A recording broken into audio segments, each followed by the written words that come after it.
Bom, pessoal, vamos começar a segunda parte do nosso podcast, que na primeira a gente falou um pouco sobre o sentido do congelamento de óvulos na vida da mulher moderna, e na segunda parte a gente quer falar sobre questões técnicas, quanto tempo dura o congelamento de óvulos, os bastidores, né? O que a paciente quer saber é como que funciona o passo a passo.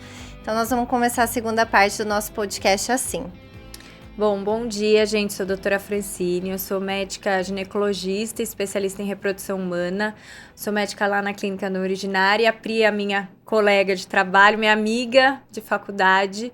E hoje vamos conversar sobre esse tema que é super importante agora, mais a parte técnica, para vocês entenderem como funciona o congelamento de óvulos.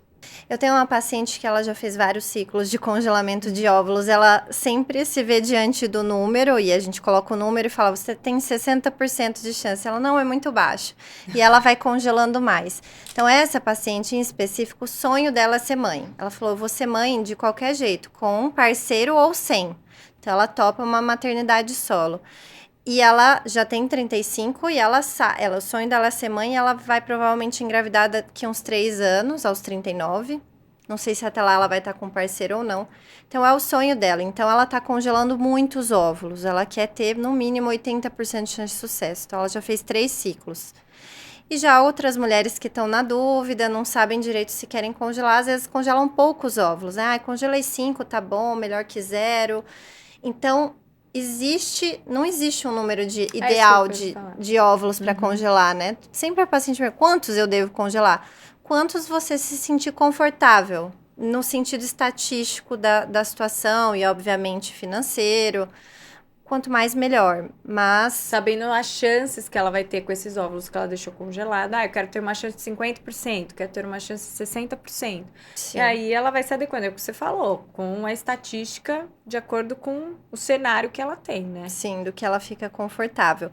E aí, vamos entrar nos bastidores do congelamento. Como funciona, né? Então, as dúvidas comuns que acho que a gente vai tirar aqui é quanto tempo dura o processo, quais são os efeitos colaterais, quais são os riscos, quantas vezes eu devo fazer, que até a gente já comentou, como que funciona o processo. O que eu vou sentir, quais são os sintomas, vou engordar, não vou engordar, posso fazer atividade física? Sim, e isso vai mudar a minha rotina, preciso tirar férias para congelar óvulos? Essa pergunta é muito frequente. E aí a gente vai falar do que a gente vê no consultório, a gente vê muitas mulheres, a gente vai falar alguns vieses que as pessoas têm na hora de contar as histórias e da nossa experiência pessoal, né, Fran? Acho que é interessante passar pelo processo. Eu também fiz 2 ciclos e cada ciclo foi diferente para mim também, né? Nenhum ciclo é a mesma coisa do outro. E sempre, eu acho que o olhar que a gente fica para paciente quando a gente faz o nosso ciclo é um olhar, assim, mais acolhedor, né? Porque você percebe que também passou por isso, sim, né? Sim, é algo que mexe muito com... Eu não tive tantos efeitos colaterais físicos, emocionais, não. Mas eu acho que você para pensar e refletir. Eu estou congelando óvulos, ou seja, você está fazendo um planejamento familiar. Às vezes mexe com o psicológico. A partir do momento que você está congelando, você está assumindo que você está adiando a maternidade. Então, eu acho que esses 10 dias do congelamento de óvulos, um dos sintomas que eu mais vejo são essas oscilações de humor. Quando eu fiz, Pri, eu senti muito. Você falou, não tive poucos sintomas, eu senti, no começo pra mim foi, vou explicar mais ou menos como funciona pra vocês entenderem. Então, o processo de congelamento de óvulos começa como indução da ovulação, tá? E esse processo, do início que você começou a indução até a coleta dos ovos, varia entre 12 a 14 dias. Essa indução normalmente é feita com medicações injetáveis subcutâneas, tá? E aí você começa as medicações, mais ou menos entre o 5º e 6º dia você vai realizar um ultrassom. Então você tem ultrassons periódicos na clínica para ver se você está respondendo bem à medicação e acompanhar o crescimento desses folículos. Então, para você ter uma ideia, numa menstruação normal de qualquer mulher, a gente escolhe um folículo, aquele que tem mais receptor, para crescer, aquele que vai ovular no ciclo normal da mulher. Numa estimulação ovariana, a gente pega todos os folículos que aquela mulher tem naquele ovário e todos eles vão crescer. Então, o que a gente vai sentir? Normalmente, esse ovário ele vai se distender um pouco. Então, é normal, depois, né, do primeiro ultrassom, que já tem um tempo de medicação, você sentir um pouquinho de cólica, porque o seu ovário cresceu, tá? É normal você sentir um pouquinho de dor de cabeça, porque o seu nível hormonal também vai aumentar. É normal, pra mim, eu senti uma labilidade emocional, tive um pouquinho mais de TPM. Meu marido queria me tacar pela janela, porque eu fiquei, assim, bem irritada, mas pro final. Eu acho que o que eu senti mais foi a ansiedade. Sim. Quantos óvulos vão vir? Será que eu vou precisar fazer mais um ciclo? Será que é o suficiente? Será que tá bom? Será que não tá bom? Isso, eu lembro que pro final me pegou. Então, voltando, né? A gente faz esses controles de ultrassom, aí quando o folículo já tiver num tamanho legal, a gente usa as últimas medicações e marca o procedimento, tá? Então, nesse período do último ultrassom até o procedimento, eu senti bastante cólica, mas nada que um Buscopan, uma dipirona não resolvesse, algum... Né, você não tirou férias, você continuou trabalhando normal. Estava na clínica todos os dias, até um dia antes da minha coleta de óvulos, normal. Você sente um pouquinho mais inchada, você retém um pouquinho mais de líquido. Então, depois do primeiro ultrassom, parei com a atividade física, porque como o ovário cresce bastante... Para não ter risco de você ter... torção ovariana, qualquer risco desse tipo de torção mecânica. Então, parei com a atividade física, era água o dia inteiro, 2 litros de água, porque você fica mais... Não é que todo mundo pergunta, engorda? Não engorda, mas você retém mais líquido. Então, você tem essa sensação que você engordou, mas é porque você tá retendo mais líquido. Mas não é visível para outras pessoas, né? Tem gente que me pergunta, vamos ver que eu tô mais gordinha? Não, só você percebe. Sim. Ninguém sabe que você tá congelando. Exatamente, não tá estampado na cara, congelamento de óvulos. Não, é uma coisa sua, entendeu? Sim. E eu senti isso mais pro final do último ultrassom até a minha coleta de óvulos. No começo, até o primeiro ultrassom, que era no 5º, 6º dia, eu não sentia nada. Então, vida normal. Tava indo na academia. Aí, depois desse primeiro ultrassom, eu comecei a sentir um pouquinho desse desconforto, mas nada que fosse... Sim. Fiz a coleta de óvulos. Demorou mais ou menos uns 7 dias, veio a minha menstruação. Parece que eu não tinha feito nada. Tipo, um dia depois da coleta, eu ainda senti um pouquinho de desconforto, mas depois... Já fica... Então, os sintomas são o que a gente chama de autolimitados. Limitados. Ou seja, você não precisa atuar sobre os sintomas, porque eles vão se resolver sozinhos. Então, mais ou menos uns 7 dias depois da coleta de óvulos... de 7 a 14, né? Depende de quanto tempo vai demorar a menstruação. Aí é que, na verdade, você sente esse desinchaço, né? Sim. Parece que com a menstruação você dá uma desinchada, assim. E aí, essa questão do viés que eu falei, quando você vai compartilhar isso na internet ou com algumas amigas, eu vejo sempre os relatos da internet, das amigas, os relatos que mais engajam são os relatos de que, passei mal, que fiquei mal, porque os relatos de foi normal, não vai ter engajamento. Então, quantos % das pacientes você acha que tem sintomas maiores, que é aquelas que ficam assim chorosas, inchadas, com dor, não consegui trabalhar, ou seja, sintomas maiores, e quais são as que, foi menos pior que eu imaginava, não foi assim uma grande experiência, mas ok, passou 10 dias, tô bem. A maioria é tranquilo. Sim. Minoria... Isso depende do número de óvulos, né, Fran? Isso depende do número de óvulos. Tem uma paciente minha que falou que dava tudo pra ter os efeitos colaterais. Porque ela só tinha 2 folículos, não sentiu nada.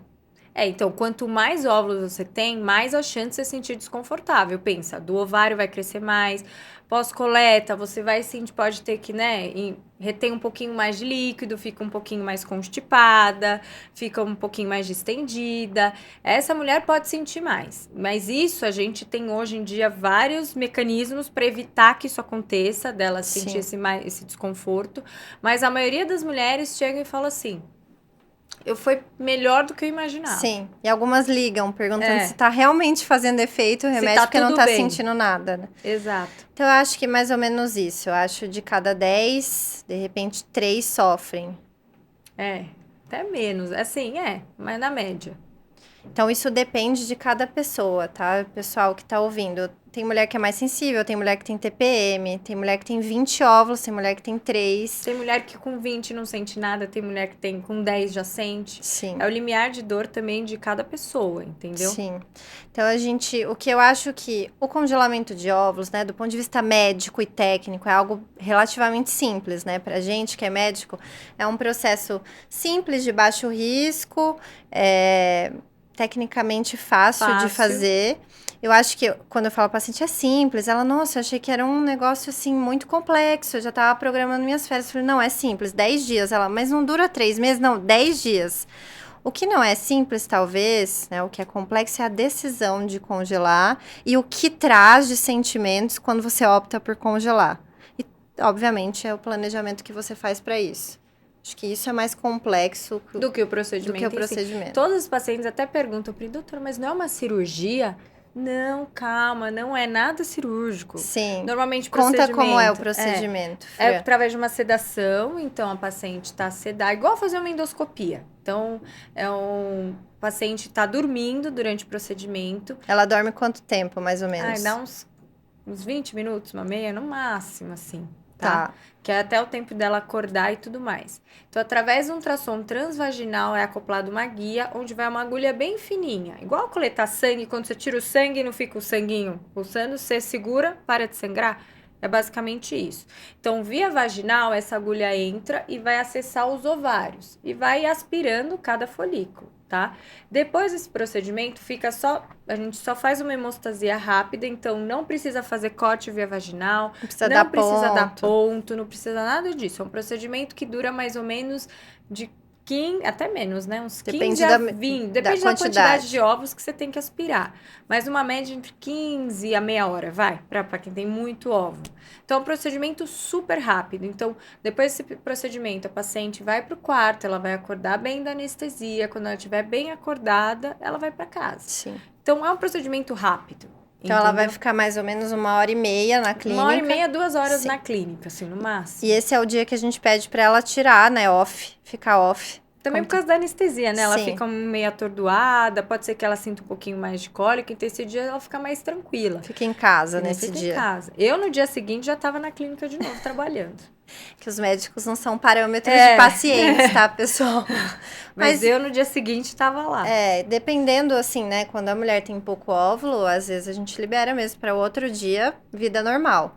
Mas quando tem muito óvulo, a gente pede... dá uma segurada. A gente pede para dar, principalmente atividade física, relação sexual... Vai ter uns 7 dias aí de... Porque teve muito óvulo. Até a menstruação, né? Pra ela ficar bem e voltar a vida ao normal. É. Então, talvez as que tenham muitos óvulos, que vão ser as que vão sentir mais, mas também vão ser as que vão resolver em um ciclo, né?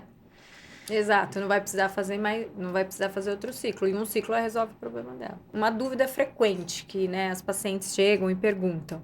Não sei a sua visão sobre isso. Doutora, eu vou congelar óvulo, mas aí eu vou tirar... sei lá, 20 óvulos, e aí vou ficar com menos 20, então minha chance de engravidar natural vai diminuir? É uma dúvida frequente que as pacientes pensam sobre isso. Explica um pouquinho pra gente sobre se tem essa diminuição da reserva pós-congelamento de óvulos. Sim, acho que esse faz parte de um dos medos e mitos do congelamento de óvulos. Eu já tive paciente que perguntou se ela ia antecipar a menopausa. Porque ela entende, assim, né? Você me explicou que eu só ovulo um óvulo por mês. Só que nesse mês vão ser 20. Então, eu vou ter menos óvulo e vai reduzir minha fertilidade. Então, não quero congelar porque eu tenho medo de ficar com a minha menopausa antecipada. Então, isso é um mito. Congelar óvulos não interfere na idade da menopausa, não reduz a chance de gravidez natural no futuro, ou seja, não interfere na sua fertilidade. Nem melhora, nem piora, fica igual. Por quê? Porque a mulher, como a Fran explicou no início do podcast, ela nasce com estoque de óvulos que todo mês ela gasta. E ela não gasta só um, ela ovula de um, mas os outros milhares, né? Se a Fran falou que a menina nasce com 2 milhões de óvulos, e quando ela entra na puberdade ela tem 300 mil, então ela perde centenas de óvulos por mês. Quando nós fazemos o congelamento de óvulos, nós usamos as medicações indutoras da ovulação para aproveitar aqueles óvulos que ela descartaria naquele mês. Então, são óvulos que você descartaria. Então, por isso que isso é indiferente para a tua reserva ovariana. Então, esse é um dos medos que não existe isso, tá? Pessoal que vai congelar óvulo, a reserva ovariana vai se manter a mesma. São óvulos que você já perderia, entendeu? Isso. Que a gente não tá fazendo você perder, você vai congelar. E esse é um dos motivos que a gente usa essas medicações, que a Fran falou que são injetáveis, tá? Geralmente são aquelas agulhinhas pequenas, tipo de insulina, não é uma injeção dolorida. Geralmente a própria paciente se auto-aplica ali durante 10 dias. E as pacientes perguntam para que eu preciso usar essa medicação para induzir minha ovulação se eu óvulo todo mês natural. Porque se a gente não usar, a gente vai conseguir congelar um óvulo. Então, a gente usa para aproveitar. E aí, tem mulher que consegue aproveitar mais, 20, tem mulher que aproveita 3. E por que uma aproveita 20 e a outra 3? Porque uma tem um estoque, a outra tem outro. Então, é isso que a gente individualiza ali no momento de fazer o tratamento. E elas perguntam, já que a gente está falando de riscos, então essa é a pergunta campeã, mas elas perguntam sobre se não aumenta o risco congelar óvulos e usar uma bomba de hormônio, não aumenta o risco de ter câncer de mama, trombose, ou seja, é minha saúde, será que eu não vou congelar óvulos e vou prejudicar a minha saúde? Então, é seguro, Fran, congelar óvulo? É seguro, e esse é outro mito que tem, que, vou congelar. Porque você tem que pensar que vai aumentar seu nível hormonal, mas é por pouco tempo. Sim. Tanto é que esses pacientes que têm câncer de mama, que até é uma indicação de congelamento de óvulos antes de fazer a quimioterapia.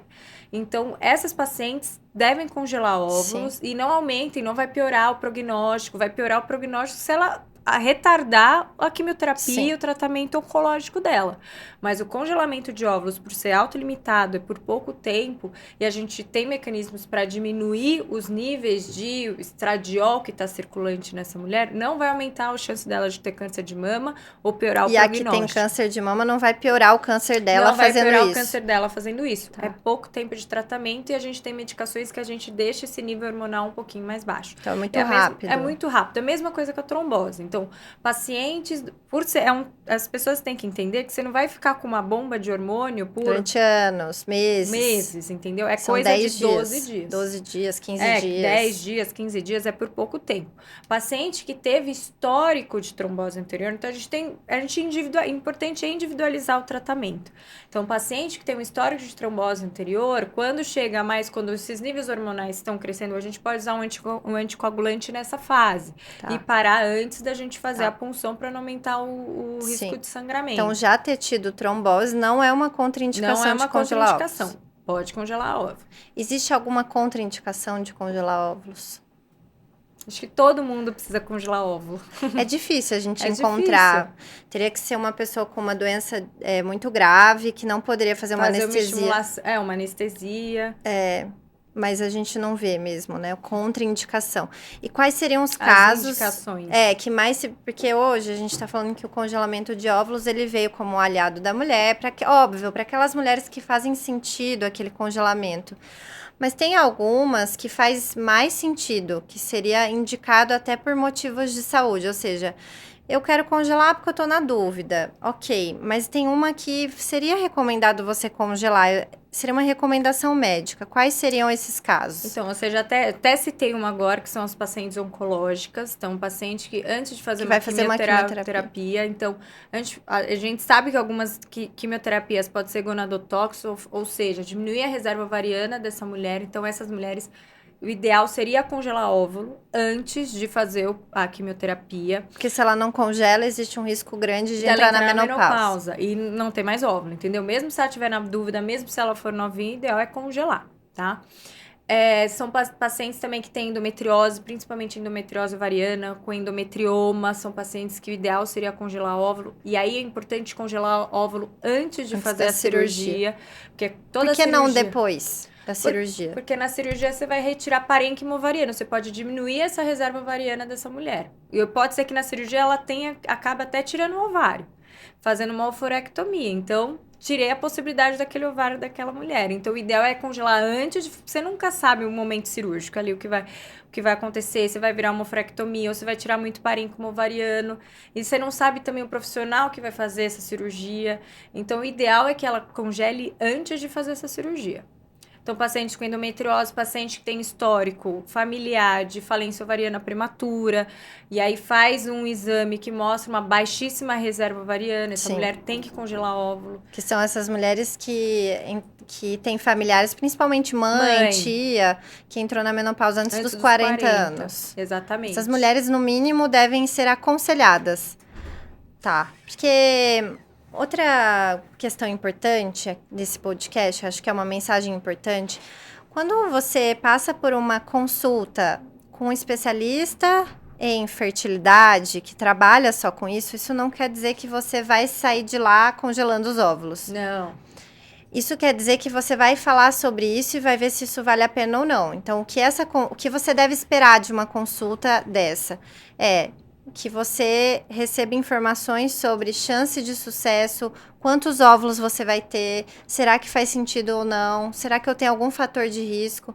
Por exemplo, esses que a Fran falou, menopausa precoce na família, endometriose, as doenças autoimunes, né, Fran, que as pessoas falam um pouco.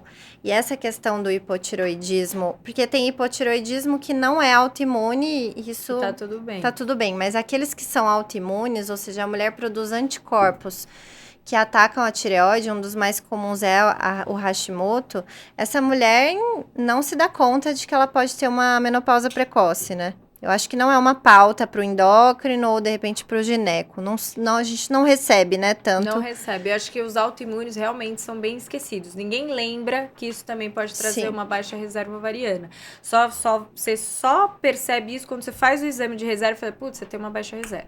Mas não liga uma coisa com a outra, entendeu? Então, isso realmente é muito esquecido e é uma coisa que a gente tem que lembrar. Não só nós que somos, né, da área de reprodução humana, mas também os ginecologistas no consultório. Sim. Tem que associar, entendeu? E tem que pedir uma análise da reserva ovariana para essas mulheres. Então, a consulta com um especialista em fertilidade vai falar para você sobre, será que vale a pena, no seu caso, congelar óvulos? O que isso significa no seu caso? Então, é essa resposta que você tem na consulta. E como a gente falou no início do podcast, às vezes não é indicado congelar óvulos para você. Você pode querer congelar, a gente vai congelar, mas às vezes realmente não faz sentido naquele momento. Mas eu acho que a mensagem da consulta é você se abrir, se dar essa oportunidade de conversar sobre isso com um especialista. E conhecer sobre isso, e tomar a decisão de forma consciente e com informação. Exato, sabendo os riscos, sabendo as chances. É o que você falou, Pri, não é porque eu fui numa consulta que eu vou sair de lá com isoporzinho com as medicações. Sim. Não, você tem que entender a sua situação. Por isso que a gente é muito importante a individualização. É saber a paciente que está na sua frente, saber o que ela está passando, saber o que ela quer, saber do histórico familiar, entender a situação que ela tá passando naquele momento e ver, olha, eu acho que segura um pouco aí, não precisa agora, mas se no futuro você quiser, estamos aqui, né? Eu já tive uma paciente que uma vez ela falou, nossa, essa consulta foi ótima, tenho certeza agora que eu não quero congelar. E ela tinha dúvidas, então assim, a consulta é para isso, é para você tirar dúvidas sobre isso, né? Com informação, com conteúdo. Exato, porque se você for se basear por informações de internet ou de alguém que fez, tem paciente que não faz. Fala, nossa, minha amiga sofreu muito, eu não quero congelar, porque ela ficou muito nauseada.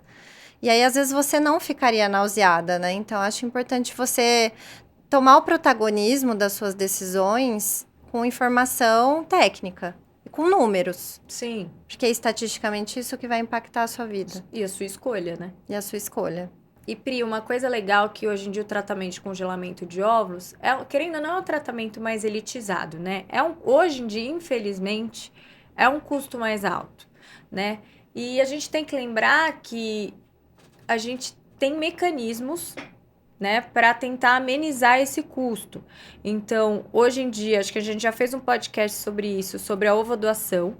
Então, hoje no Brasil, só fazendo uma introdução, a ovodoação, ela é proibida a questão de comercialização, por exemplo, eu vou doar óvulo e vou ganhar um dinheiro porque eu doei pelos meus óvulos. Não posso vender meus óvulos. Não posso vender os óvulos, mas o que você pode fazer é compartilhar custos e tratamento. Então, por exemplo, eu vou doar os óvulos para uma segunda mulher que eu não conheço, ela não me conhece. Anônimo. Em contrapartida, ela vai me ajudar a financiar esse meu congelamento de óvulos. Então, hoje em dia, é um tratamento caro? É, mas a gente tem mecanismos para tentar driblar isso e fazer com que ele chegue para todo mundo e todo mundo consiga ter uma oportunidade de escolha e que a questão financeira não impacte tanto. Sim.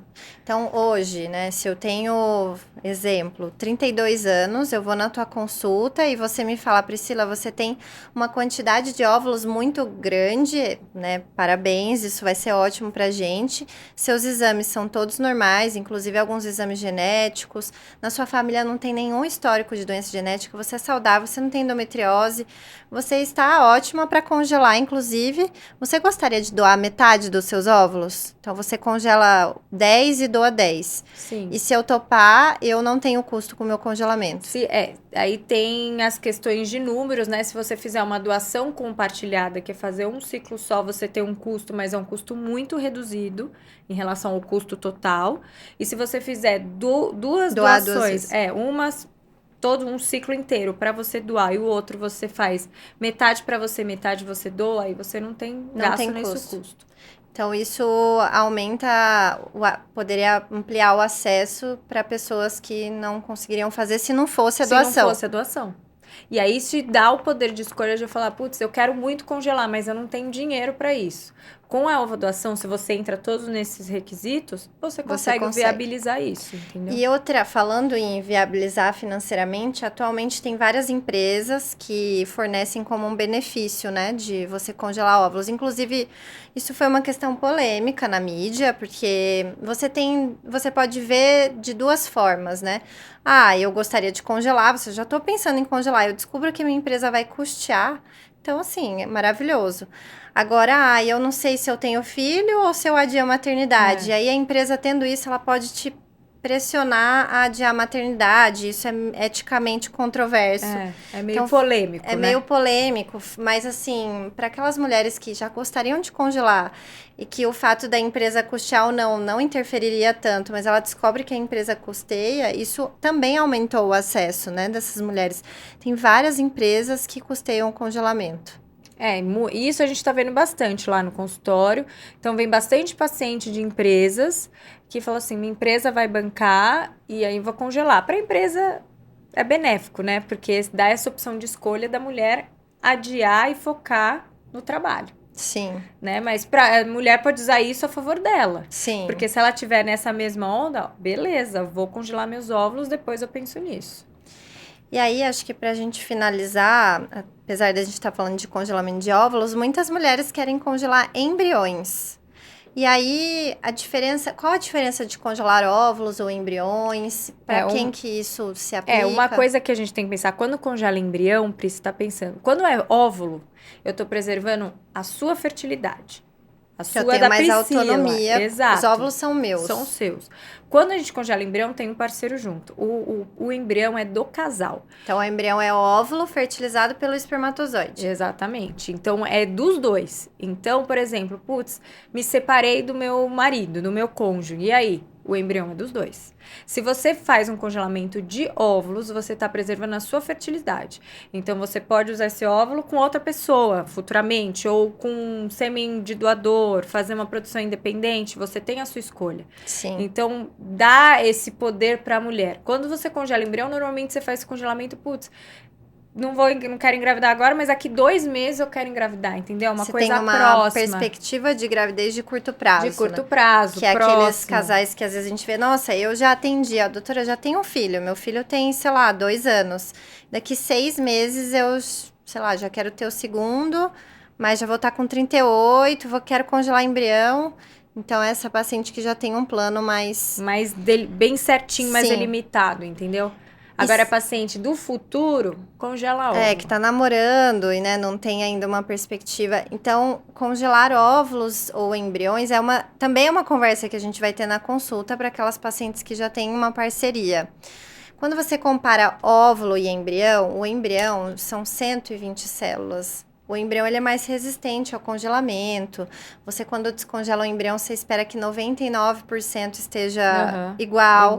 O óvulo já é uma célula e a taxa de sobrevivência aí é 80%. Então, se você comparar friamente, tecnicamente, quem engravida mais? O embrião congelado ou o óvulo congelado? É o embrião. O embrião, porque ele descongela melhor, né? Exato, e você já viu o resultado da fertilização, a qualidade do sêmen.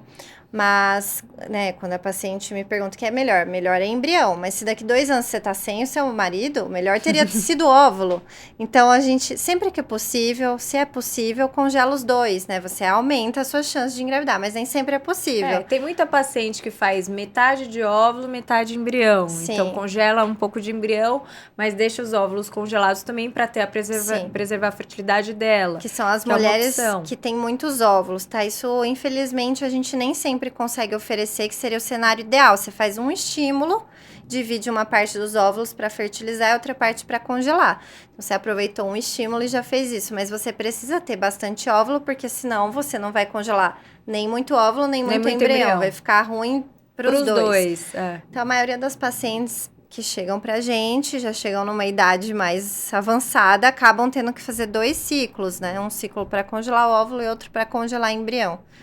Então, mas sempre que possível, congelar os dois seria ótimo, porque você tem duas opções que são boas, mas nem sempre, né? E tem questões éticas, religiosas. Tem gente que não quer deixar embrião congelado, tem um monte de questões aí que... O embrião é mais complexo do ponto de vista legal e ético. Uhum. E religioso, e enfim. Já o óvulo é mais fácil, porque é só uma célula e é da paciente, ela descarta quando ela quer. Então, a maioria acaba congelando o óvulo, né? Apesar de ter a opção de congelar embrião, a gente vê mais o congelamento de óvulo mesmo. Embrião é mais quando é paciente... Curto prazo. Curto prazo. Daqui 3 meses vai engravidar, congela embrião. Bom, Fran, vamos encerrar o nosso podcast. Eu acho que a gente falou basicamente sobre tudo. Tiramos todas as dúvidas mais frequentes, que a gente tem essa experiência no consultório.